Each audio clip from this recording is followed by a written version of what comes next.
رک جاؤ، اگر تمہیں بھی اپنی دولت پر اتنا غرور ہے تو اس سیٹھ کا انجام دیکھ لو۔ اس نے ایک غریب مزدور کو دھکا دے کر یہ سمجھا تھا کہ وہ کمزور ہے اور اس کا کوئی نہیں ہے، لیکن وہ بھول گیا تھا کہ مزدور کا پسینہ سوکھنے سے پہلے عرش ہل جاتا ہے۔ ادھر مزدور کے آنسو زمین پر گرے اور ادھر اللہ کا انصاف حرکت میں آ گیا۔ پھر اس امیر سیٹھ کے ساتھ جو ہوا وہ دیکھ کر تمہاری روح کانپ جائے گی۔ کسی گاؤں میں کریم نام ایک بوڑھا مزدور رہتا تھا۔ وہ بہت غریب تھا لیکن خوددار تھا۔ اس کی ایک چھوٹی بیٹی تھی جو کئی دنوں سے سخت بیمار تھی۔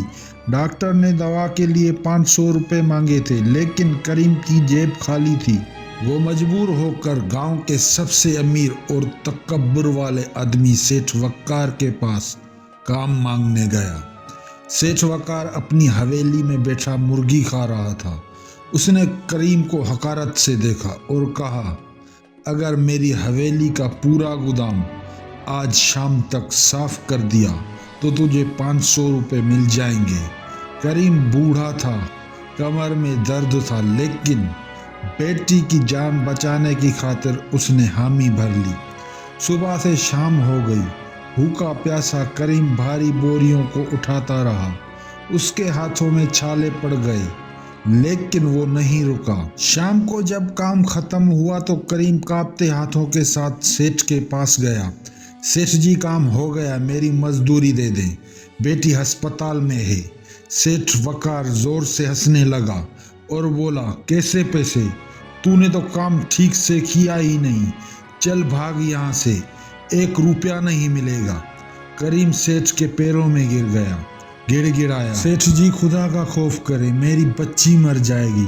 مگر ظالم سیٹھ نے کریم کو ٹھوکر ماری اور اپنے ملازموں سے کہہ کر اسے دھکے دے کر حویلی سے باہر نکلوا دیا۔ کریم مٹی میں گرا ہوا تھا۔ اس نے آسمان کی طرف دیکھا، اس کی آنکھوں سے آنسو نکلے اور اس نے صرف ایک جملہ کہا، اے اللہ، تیرے بندے نے مجھے خالی ہاتھ لوٹا دیا، اب تو مجھے خالی ہاتھ نہ لوٹانا۔ اور پھر وہی ہوا جس کا ڈر تھا۔ ابھی کریم گھر بھی نہیں پہنچا تھا کہ گاؤں میں شور مچ گیا، آگ لگ گئی، آگ لگ گئی، آگ لگ گئی۔ سیٹھ وقار کے اس گودام میں خوفناک آگ بھڑک اٹھی تھی جس میں اس کی ساری دولت اور اناج پڑا تھا۔ سیٹھ پاگلوں کی طرح چیخ رہا تھا۔ اپنی دولت کو جلتا دیکھ کر وہی زمین پر گر گیا۔ دوسری طرف جب کریم روتا ہوا گھر پہنچا تو دیکھا کہ اس کی بیوی مسکرا رہی تھی۔